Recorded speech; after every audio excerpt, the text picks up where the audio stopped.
Hello guys, welcome back to my channel and welcome to today's video. I hope you all have enjoyed the Japan vlogs. I had so much fun editing them. I seriously felt like I was reliving the entire experience again. So I really do hope you guys enjoyed all of those vlogs. And sort of to wrap up on the vlogs, I still have some more Japan content coming for you. After this video, it's going to be my 3-part haul. Everything that I got on my trip, I'm going to be sharing that next. But to sort of close off on the vlogs, I wanted to film a Q&A all about my solo travels since it was my first time of solo traveling. So I asked you guys over on my Instagram to send over some questions. I got some questions about just solo traveling in general, but also solo traveling specifically in Japan. So I'm going to try my best to answer all the questions. I had a little look through last night and some of the questions do cross over. So I'll try to get through everything today and answer all your questions. Just have some girl talk. But before we hop into the Q&A, we do have a sponsor on today's video. It's with my favorite jewelry brand in the world. So with that being said, thank you so much to Ana Luisa for sponsoring this portion of today's video.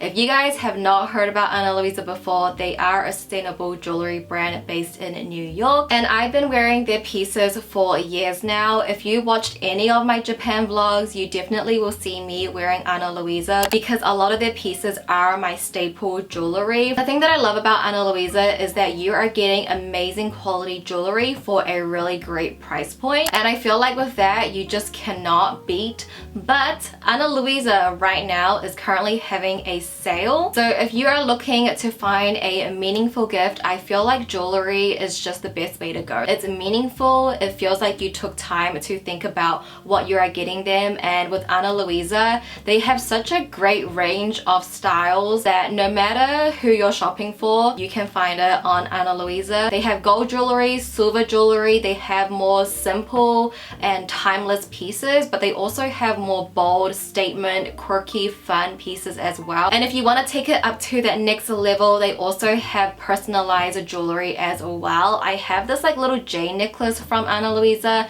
That would be such a cute gift to give. No matter who you're shopping for, I can guarantee you will find something on Ana Luisa to gift them. And right now they are having such a great sale that this is the perfect time to shop. I'll show you a few pieces that I recently got that maybe I can give you some inspo. I'll actually start off with my earrings first. These are not new, I've had these for a while now, but I think these would be such a great gift too because I wear these all the time. Nobody would complain about a good simple gold hoop with a little pearl on it. Like, that is so classy and so timeless, and also like with the age range as well. I could see my mum wearing this or like my auntie. But one of my new pieces is my necklace that I'm wearing. This is called the Charlotte necklace, and it's just like a little simple gold chain. I feel like from far away you can see that I have something on, but up close there's like different little details on it, and it does glimmer anytime that I shift, and I feel like this is such a simple but dainty piece to have. Then I also got their Danielle necklace, which this is a little bit more of a statement. It's a bit more fun and quirky with the little star, and also the way that it ties, it's with that little stick at the end. And I just think this is a cute and fun necklace. I've honestly haven't been into stars as much. You guys know I'm definitely like a heart girl, but I think after the nails that I got done in Japan, it had a little star, little gems on it, and then I did a makeup look inspired by that. After that, I've been really loving stars, and I feel like this is such a great addition to my collection. But for the last piece that I got, it's just a really simple gold ring. This is the Stephanie ring. They have it in silver as well, so if the person that you're shopping for likes silver or gold, they have both options, but it literally is just a plain ring. And you might think it's a simple gift to give, but this is like a staple ring to have. So I'm gonna have all the links in my description to shop. Make sure you check out Ana Luisa to get your gift shopping sorted for the holiday season. And thank you so much once again to Ana Luisa for sponsoring this portion of today's video. Alright, let me pull up the questions. I probably won't answer everything, but I will answer what I feel like is most frequently asked. So the first question let's start off with is, what made you go solo and not bring your partner? So first off, I've always wanted to solo travel. I feel like a lot of us have always thought about solo traveling, and my last travel was in 2018, so it wasn't even pre-COVID. It was just like a long time ago, and I just been itching to travel now that, you know, a lot of the borders have opened. I think the older I get, it's just harder to travel in general, just because you have so many more responsibilities. It wasn't just like wake up one day, book these flights, and I'm going. No, it was a lot of planning and organizing for me to actually leave, just because I have a lot of people relying on me that I couldn't just pick up and go. So it was a really big deal for me to go. I'm not answering the question. Okay, the reason why I went solo is because Harry, he had to work, and I want to go Korea maybe next year, and he is Korean, so I feel like going to Korea with him would make much more sense because he's like my translator, and I haven't been to Korea since 2013 or 2014, whereas Japan I've been before twice, and I feel more comfortable with their transportation line. Just personally for me, I feel like going to Japan I felt more comfortable rather than me going solo to Korea, which I technically have not really been before, because when I went Korea I was like, I think 18 or 19. So all in all, he just couldn't come, and I didn't want that to hold me back. Just because he couldn't go doesn't mean I can't go, you know what I mean? And I think in the end it works out because we have 5 cats at home, so him just being here and looking after all of them, that is like reassuring for me. So it's just more so like he couldn't go, I had the opportunity to go, I'm not gonna let that hold me back, and I went. So that's the reason why I went solo. Another question is from the same person, said, how did you find doing things on your own? Honestly, this is to each to their own, and that's the whole thing with solo traveling. I don't want to glamorize it. I personally don't think it's for everyone. Obviously everyone can do it because everyone can be alone. It's a matter of fact how you're feeling while you're doing it. I am an extreme introvert. I'm someone that really likes my own time, and just like a glimpse into my life, I do everything on my own.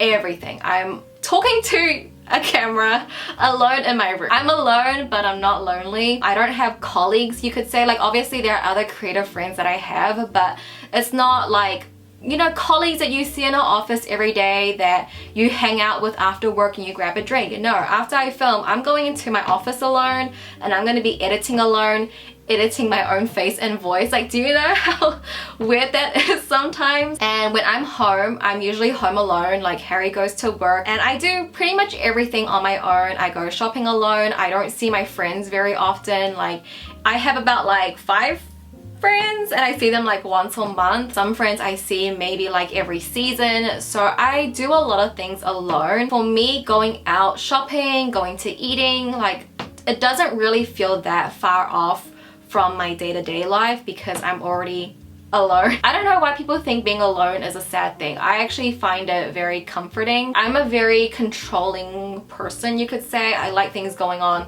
my schedule, so being alone is perfect because you don't really need to worry about anyone else. So finding things to do on my own wasn't that bad, but also with my travel, I had friends there that I was doing things with. So for example, like I didn't go Disneyland alone, you know, like I feel like that maybe would have been a bit, not sad, like if you go Disney alone, it's not sad, but like with like day-to-day like shopping and walking around, like I personally don't mind being alone. There wasn't one time that I was sad on my trip.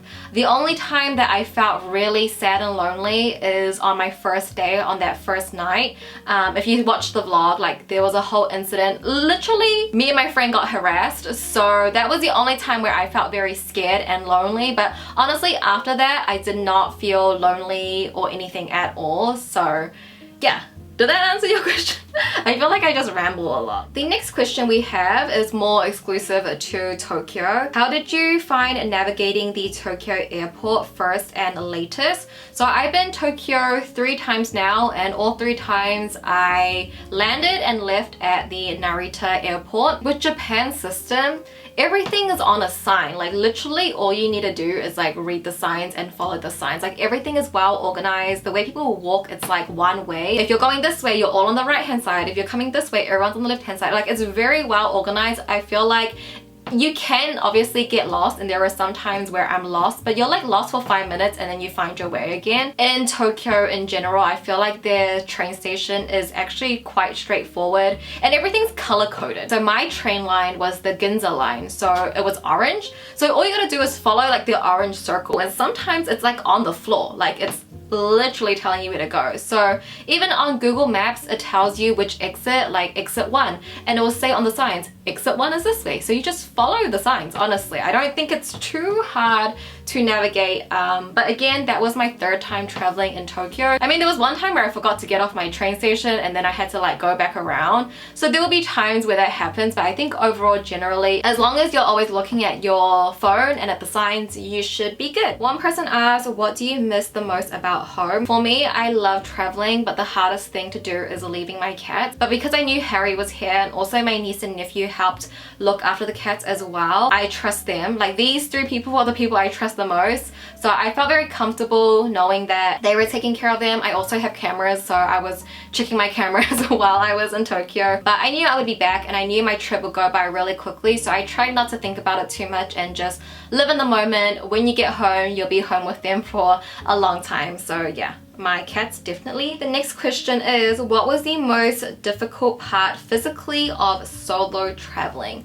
Physically is carrying all your stuff. Okay, I know that might sound like princess syndrome, but I've always traveled with Harry. Like, most of my biggest trips I've traveled with him. First off, he's a dude, so he has much more strength than me. Second, the dude carries nothing on him. Like, he literally just has his phone and wallet and that's it, and that can fit in his pocket. Like, he doesn't carry a bag, he doesn't carry anything, whereas I carry everything. In my bag, it's like a big bag. There's a tripod, there's 2 cameras, a film camera, my powder, like I have a lot of stuff. So he's always helping me hold my shopping, my cameras and everything like that. And I knew going solo, I'm gonna have to do that, like duh.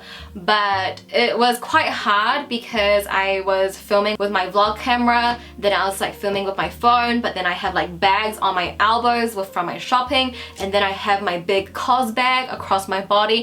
So I feel like physically it's just like holding all your stuff. And the cool thing about Japan is that they do have lockers at most train stations, so you can store your stuff away there. That would be the hard part, like carrying my luggage. Actually, I took the taxi from my hotel all the way to Narita Airport, which is an hour away. So you can probably guess how expensive that taxi fee was, but I just had to do it. Like, I don't think I could, I mean, I know I could, okay? I know I can lift my luggage into the train, but do I really want to hassle myself that much? At the end of the trip, I was like, girl, just take the taxi. Don't eat out for a month. You'll be fine. I think physically it's just like carrying your stuff, because a lot of the train stations, especially the smaller ones, they don't actually have elevators or escalators, so you kind of have to walk down the stairs and carry your luggage. My luggage was like, one was 30 kgs, I think one was 15, and also my luggage handle did snap off as well, so there is that. There was a lot of questions about, were you not scared being a woman going around foreign places alone? I feel like we as women can probably all agree that we never feel 100% safe. Even in my own home, I might feel like 99% safe, but anytime I hear some kind of weird noise, I like turn on my cameras and I'm like, what was that noise? So I'm not gonna say I wasn't scared. I think I was just extremely cautious. I do listen to a lot of true crime, and you know, I don't take my safety for granted. Anything could happen to anyone. So some things that I did before going, I made a group chat with my friends. There are about 4 people in it, and I just messaged the chat where I'm going, what I'm doing that day, who I'm meeting up with. I sent them their Instagrams, so if they needed to get in contact with anyone. The hotel that I was staying at, my friend Joy, she was staying at the same hotel. She was traveling with her boyfriend and his parents. Even though we weren't in the same room, we actually were on the same floor, which wasn't planned. We were on the same floor. And also when I was just going into the train, you line up before entering. I would line up where there were more girls. I think I just really avoided men, especially after that first night what happened. If you have no idea what I'm talking about, just go to this vlog, I don't really want to explain it or give it more attention. I feel like especially after that incident, I just really like strayed away from any dudes, like older men. So this kind of relates to a previous question, but what was the most challenging part of the trip? So one thing was, you know, carrying all my stuff around alone. That was hard. But another challenging part for me, this is probably more specific to me just because of the nature of my job, it was just taking photos. Taking photos of me. I wanted to get a cute OOTD and photos of myself in Japan because the backdrops are so pretty, but I was just so anxious and I couldn't do it. I'll show you this TikTok that I started. It's the one that you clap and you show all your outfits. I started 2 and then I couldn't finish it. The thing with me is that I hate bothering people and thinking that I'm an inconvenience to people, and me standing in the middle of the street is an inconvenience to people. I don't know why I think that. Next question says, would you recommend it over traveling with friends? Okay, she said friends. Would I solo travel over traveling with Harry? No, but with friends, yes. Personally for me, I feel like I wouldn't travel with friends. If you can establish your boundaries and like what kind of traveling person you are, if you guys are quite similar, then I think it would work, but it's really hard. Traveling in a group of like big friends is probably a big no-no for me. I honestly rather go alone. I think the more people, the more opinions, and there's more conflict. Especially like I said, I like to do things my way. I'm not a group person. I think you guys can tell that I'm a very secluded person and I like to be alone. So I personally would rather travel alone than with like a bunch of friends or with people. We do have a lot of questions about the language barrier and if I learned any Japanese before going.